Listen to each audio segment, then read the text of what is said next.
bastante ao longo dessa semana e ao longo das semanas anteriores também sobre taxa básica de juros. Havia uma expectativa muito grande em relação à decisão do Copom, Comitê de Política Monetária do Banco Central, em relação a uma queda na Selic. Inclusive, o ministro da Fazenda depois falou e disse que o Banco Central acertou em reduzir a taxa básica de juros em 0,5 ponto percentual. Espera novos cortes também, né? Bom, a gente falou bastante sobre a taxa Selic e de que forma isso impacta você, ouvinte, aí do outro lado, em saber que a Selic está em 13,25% ao ano. O que muda nos seus investimentos? Você que está pensando em guardar um dinheirinho, fazer uma aplicação. A gente sempre fala aqui sobre o curto, médio e longo prazo, seu planejamento. Bom, para nos dar uma aula, está na linha conosco o especialista em renda fixa, sócio da Quantzed, Ricardo Jorge. Me corrija se eu falei errado, Ricardo. Bom dia, obrigada por nos atender, tudo bem?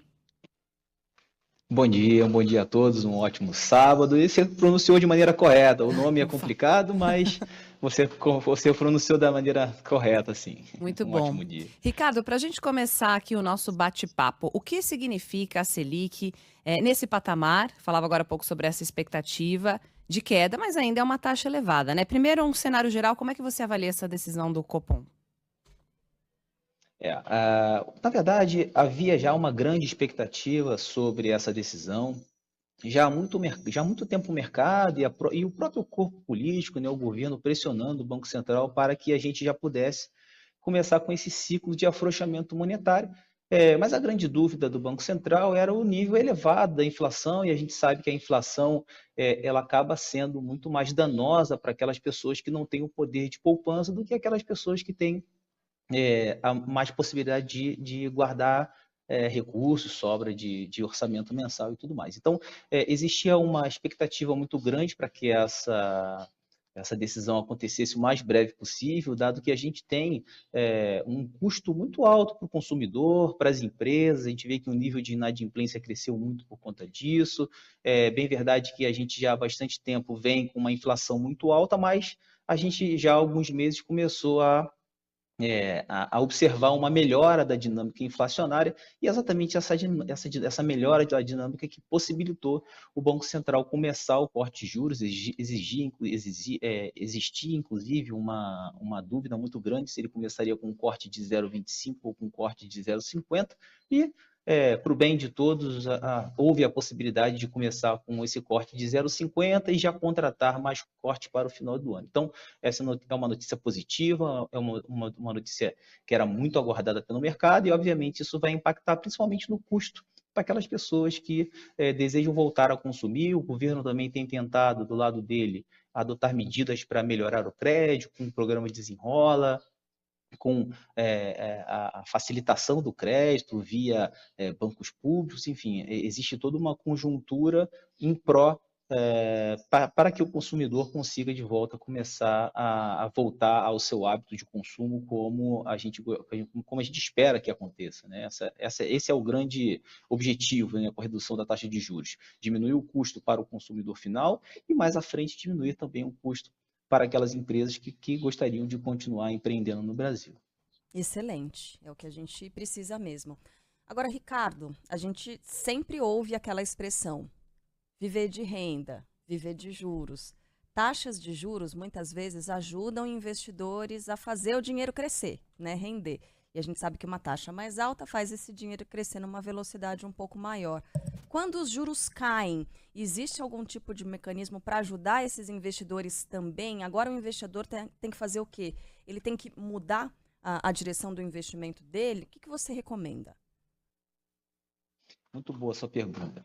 Na verdade, o perfil de investimento das pessoas está muito ligado ao perfil de assunção de risco, né? Porque para aquelas pessoas que têm menos aptidão a risco, os ativos de renda fixa são os mais recomendados. Então, assim, essas pessoas que não gostariam de correr risco, por exemplo, comprando ações no mercado acionário, elas vão ter que se acostumar com uma nova realidade em termos de taxa de juros. Então, por muito tempo, os investidores aproveitaram uma onda de taxa de juros elevado, que, né, para quem é rentista, né, para quem tem esse poder de acumular recursos, acabou se beneficiando. Mas a gente sabe que a outra ponta, que é aquela parcela da população que é mais carente, que não tem tanto potencial de acumulação de poupança, ela acaba sofrendo por conta da inflação. Então, a taxa de juros alta, ela é uma resposta a uma inflação alta. Então, à medida em que a gente vê todo esse cenário corroborando para uma melhora inflacionária, obviamente isso vai impactar na taxa de juros. E aí, esse investidor que continua tendo um perfil menos arriscado, ele vai ter que se contentar a continuar em ativos de renda fixa e ganhando menos. E aí uma forma de diversificar isso é tentando buscar ativos de boas empresas e preferencialmente aquelas que possuem algum tipo de isenção tributária, como são as LCIs, as LCAs. Existem vários títulos no mercado que os bancos oferecem que proporcionam uma rentabilidade adicional, dado que existe esse benefício tributário. Agora, é muito importante que o investidor procure uma consultoria, procure alguém que possa dar um aconselhamento no momento desses investimentos, porque mesmo no âmbito da renda fixa, existem muitos investimentos que são arriscados, né? A gente viu no início do ano, o problema que deu no mercado de crédito por conta de problemas na Americanas, na Light, todos esses são títulos de emissão privada que fornecem uma rentabilidade maior, mas que também, apesar de ser um título de renda fixa, oferecem riscos. Então, é muito importante que o investidor ele tenha a noção de que mesmo o investimento em renda fixa, quando ele é de emissão privada, ou seja, quando não é o governo que emite aquele título, existe um risco a ser considerado e esse risco precisa ser mitigado através de uma análise mais aprofundada sobre aquela companhia. E como a maioria das pessoas não tem acesso a essas análises, aí aqui fica a recomendação de que se busque um aconselhamento técnico a respeito de que ativo. Então, um assessor de investimento ou um gerente do seu banco pode, de repente, te direcionar o investidor para tentar fazer as melhores aplicações, de tal maneira que ele consiga defender, garantir uma taxa de juros razoável e também consiga se proteger e mitigar esses riscos de empresas menores ou empresas que estejam eventualmente passando por algum tipo de problema financeiro. Então, é muito importante ter esse conceito na cabeça.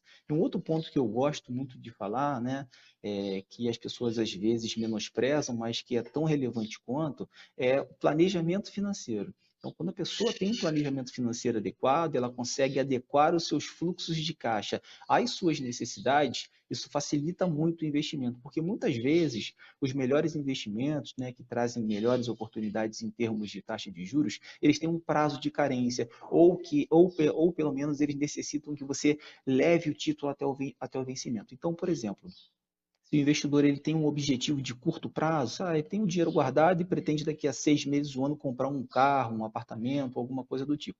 Esse investimento ele não pode estar em um ativo de renda fixa que tem um prazo de 5 anos, 10 anos, porque se ele precisa resgatar o dinheiro antes do vencimento, ele fica sujeito às condições de mercado e nesse momento pode ser que ele inclusive realize um prejuízo. Então, ter esse planejamento financeiro, esse planejamento de fluxo de caixa, ele é tão importante quanto a escolha do título no qual vai ser feito o investimento.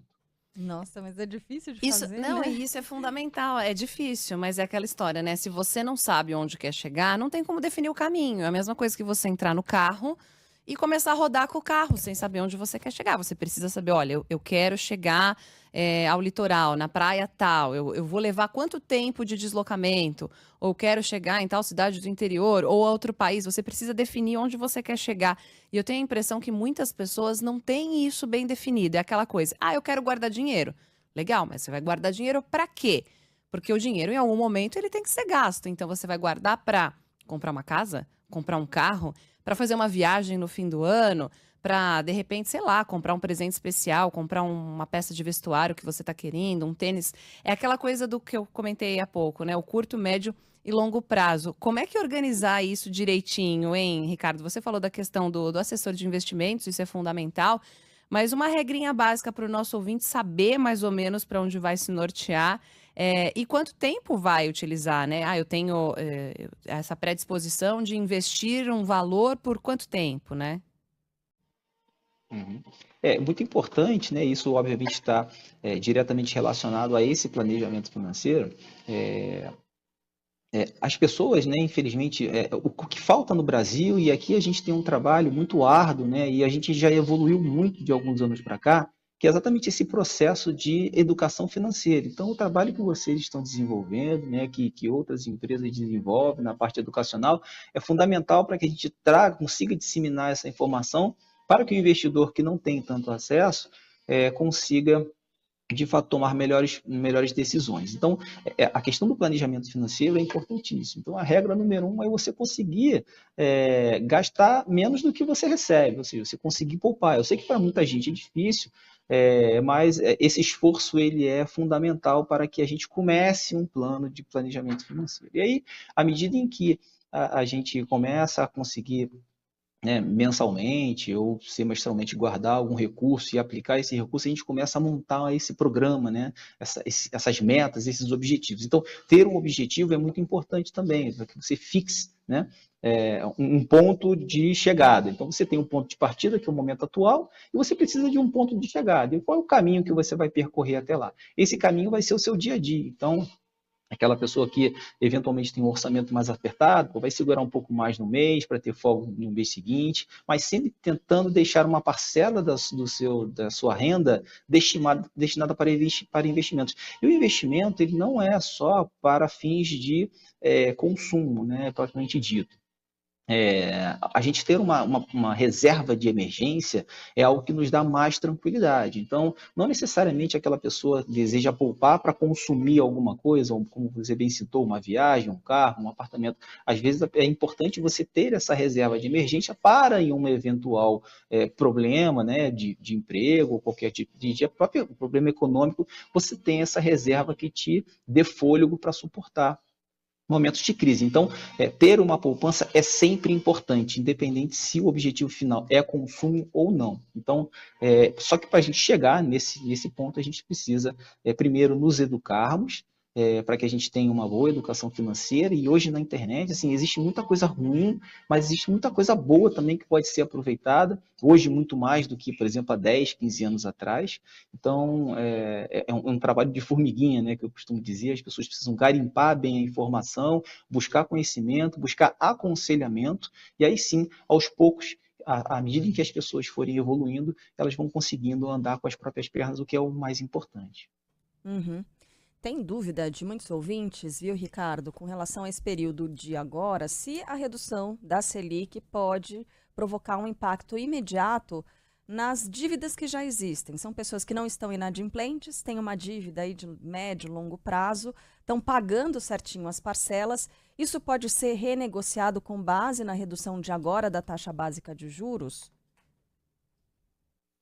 O perfil da dívida, assim, esse relacionamento entre devedor e credor é um relacionamento que está muito ligado à instituição financeira que concedeu esse crédito. Então, é claro, dependendo da modalidade da dívida, né, dependendo da modalidade do crédito que foi fornecido, o consumidor ele pode sim solicitar a antecipação dessa dívida, né, amortizando parcelas futuras, e obviamente quando você amortiza essas parcelas, você tem um desconto, assim como você tem uma prestação de um carro, se você paga a última parcela, dependendo da modalidade, você tem um desconto adicional. E esse desconto, ele nem sempre está atrelado à taxa de juros Selic, mas sim à taxa de juros da curva de médio e longo prazo, porque a taxa de juros em qualquer lugar do mundo, ela não se baseia apenas pela taxa Selic. A taxa Selic, só para dar assim, uma breve explicação, ela é a taxa de referência da economia para o mercado hoje. Para o mercado futuro, daqui a 6 meses, 1 ano, 5 anos, 10 anos, o que define a taxa de desconto ou a taxa de investimento é a taxa de juros, é o famoso DI futuro, né? A curva de juros futura. Então, o que define se a taxa longa, né, a média e a longa vai ser alta ou vai ser baixa? É a expectativa dos agentes financeiros com relação à inflação futura. E é por isso que existe o papel do governo com relação à gestão da política fiscal, ela é extremamente importante, porque a Selic ela vai dar uma referência para as taxas de juros de curtíssimo prazo. Mas aquele investidor ou aquele empresário que pretende empreender para um plano de negócio para daqui a 5, 10 anos, a taxa de referência dele não é a Selic. a taxa de referência dele é a taxa para daqui a 5 anos, para daqui a 10 anos. A mesma coisa se um consumidor quer comprar um carro, parcelar em 36 vezes, por exemplo, em 60 vezes. Qual é a taxa de juros de referência para esse financiamento? É a taxa de 36 meses à frente ou a taxa de 60 meses à frente. E essa taxa de 60 ou 30 meses à frente, ela varia em função das expectativas do mercado. Então, hoje a gente começa um ciclo mais benéfico em termos de condução de política monetária, o Banco Central começou a cair juros, o governo tentando, na medida do possível, implementar soluções que tragam mais conforto para o empresário e para o investidor de maneira geral, adotando medidas. A gente teve o arcabouço fiscal recentemente, reforma tributária, CARF, todas essas pautas elas precisam ainda passar por novas etapas do Congresso, mas a gente já deu um pontapé inicial. Então, à medida em que o governo avança, tentando trazer mais transparência e mais clareza com relação à política fiscal, mais a taxa de juros de médio e longo prazo tende a ceder também, e isso sim vai facilitar a vida desses investidores ou desses consumidores que precisam antecipar dívidas de médio e longo prazo, vai facilitar a vida dos empreendedores que gostariam de montar, por exemplo, uma fábrica nova e precisa de investimento para isso. São essas taxas que vão fazer, que vão servir de referência para esse investimento. Então, é importante separar o que é taxa de curtíssimo prazo e o que é taxa de médio e longo prazo. A Selic hoje, ela vai impactar em quê, por exemplo? Nos investimentos em renda fixa pós-fixados, são aqueles investimentos do governo, são CDBs, por exemplo, pós-fixados. A taxa Selic impacta diretamente já agora nos CDBs. Então, sei lá, você tem uma conta num banco que até terça-feira te pagava 13,75% num CDB. Hoje ela vai te pagar 13,25%. Isso, a taxa Selic impacta diretamente nesse tipo de produto. Mas vários outros produtos estão atrelados a essa curva futura, que tem prazos mais distantes. Estamos conversando aqui na Band News FM, se você ligou o seu rádio agora, com Ricardo Jorge, especialista em renda fixa, avaliando aí as mudanças nos investimentos e no crédito com a decisão do Copom de reduzir a Selic. Ricardo, você falou aí do CDB, e a gente fala bastante sobre a poupança e a relação da Selic com a poupança, que não é um bom investimento, digamos assim, em relação a rendimento, só que uma boa parte dos investidores, dos brasileiros, é muito conservadora, né? Quem está nos ouvindo, de repente, tem um certo receio e acaba, mesmo sabendo da baixa rentabilidade, acaba depositando dinheiro na poupança. Uma alternativa, eu sei que depende muito de cada perfil de consumidor, depende da intenção daquele investimento, mas de maneira geral, a alternativa à poupança, de forma segura e um pouquinho mais conservadora para quem está nos ouvindo, seria o quê? Mesmo um CDB ou um LCI, LCA? O que você recomenda? O risco de um investimento ele está diretamente relacionado ao risco do emissor, né? Então, aquela pessoa que tem menos conhecimento a respeito do tema, eu sugiro que esses investimentos para crédito privado, LCI, LCA, sejam feitos em bancos de grandes instituições. É bem verdade que a LCI e a LCA, por exemplo, ela conta com um fundo garantidor de crédito e protege o investimento do investidor, protege o capital do investidor até um determinado valor. Então, esses são investimentos que têm essa segurança, né, que traz um conforto maior para essas emissões que são de instituições privadas, os grandes bancos, por exemplo, que emitem as LCIs e as LCAs. A grande vantagem da LCI e da LCA, e tudo isso que eu estou falando aqui é justamente uma opção para sair da poupança e para outro investimento tão seguro quanto e mais rentável, tá? Uma outra opção, que não a LCI e a LCA, por exemplo, que conta com um fundo garantidor de crédito, tem isenção de imposto de renda para pessoa física, que acaba ajudando muito na rentabilidade. Uma outra opção mais segura são os títulos do Tesouro Nacional, né, que estão disponíveis para o público de maneira geral através do programa Tesouro Direto. É um programa do próprio Tesouro, do Tesouro Nacional, que dá acesso às pessoas aos títulos que são emitidos pelo próprio governo. Ou seja, a gente tem aqui uma garantia soberana. Imagine que, fazendo uma comparação, né, para que a pessoa entenda essa relação de risco, o que é mais arriscado investir, né, num título do governo, que tem um orçamento enorme, ou um título em um banco? Por maior que esse banco seja, o orçamento daquele banco é muito menor, a capacidade de um banco é menor do que a capacidade do governo. Então, investir em títulos do governo também é uma boa solução, apesar de não contar, por exemplo, com a isenção de imposto de renda, e muitas vezes, por conta dessa proteção adicional, por essa segurança adicional, acaba rendendo um pouco menos do que as LCIs e as LCAs, que são boas opções de investimento se comparados com a poupança, né? A poupança, infelizmente, acaba sendo um veículo de acesso ao investimento para aquelas pessoas que têm receio, não sabem como é que funciona o sistema financeiro, não conhecem outras opções, então esse medo de investir em outra coisa acaba levando esses recursos para a poupança, o que penaliza o investidor, dado que a rentabilidade hoje oferecida, hoje não, mas a rentabilidade oferecida pela poupança historicamente, ela é muito abaixo do que seria o mercado de investimento de maneira geral, salvo pelaquela época, pelaquele período em que a taxa de juros veio para 2%, né, que foi realmente um período bem pontual da nossa história. Então, LCIs e LCAs, porque você tem isenção tributária, de boas instituições, para te dar uma segurança adicional, mesmo ainda tendo a proteção do Fundo Garantidor de Crédito até um determinado valor, e aí você tem uma outra opção, que também são os títulos emitidos pelo Tesouro Nacional, as LFTs, que é o Tesouro Selic, que é um título pós-fixado, que tem liquidez diária, então existem boas opções que estão disponíveis para o investidor de maneira geral. Já respondendo ao Ricardo Nunes, que não é prefeito, mas é nosso ouvinte aqui da Band News FM, ouvinte diário, estava perguntando justamente desses títulos aí. Para encerrar, Ricardo, da minha parte pelo menos, né?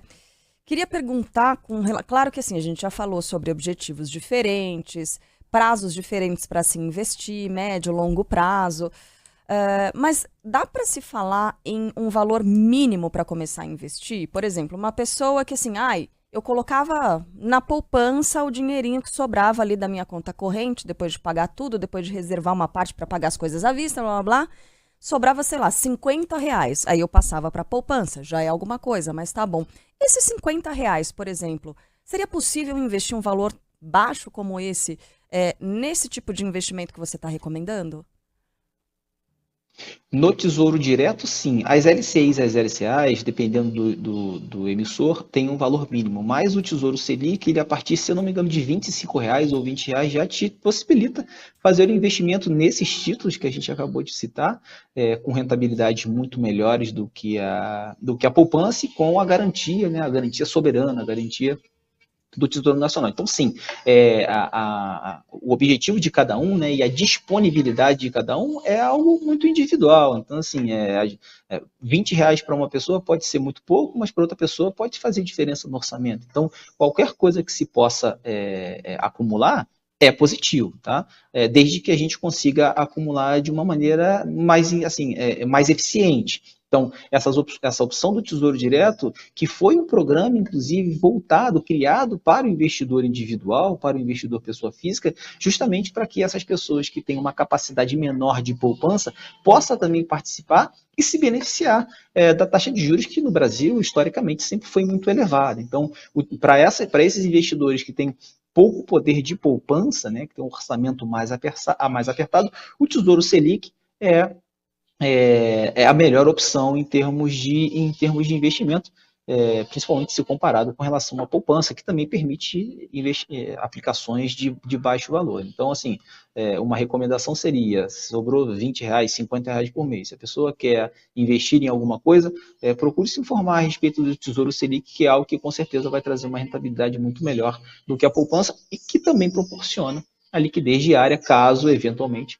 a pessoa precise fazer um resgate antecipado para cobrir um orçamento mensal, alguma coisa do tipo. Última perguntinha de ordem prática também.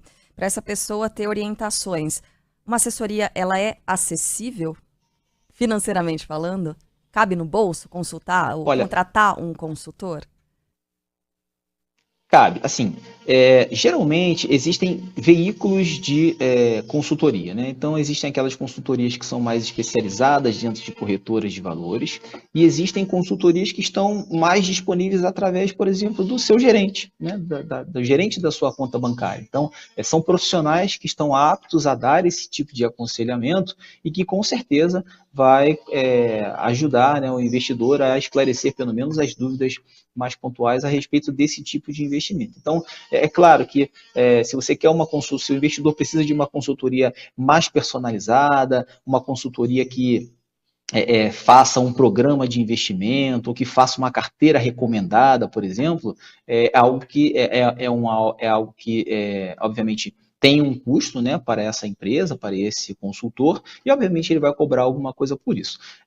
Hoje existe uma facilidade muito grande, e aqui, de novo, a gente tem um trabalho muito árduo pela frente, que é esse trabalho de educação financeira, que as pessoas desconhecem, mas os veículos de investimento, os veículos de acesso ao mercado financeiro, eles não se restringem aos bancos.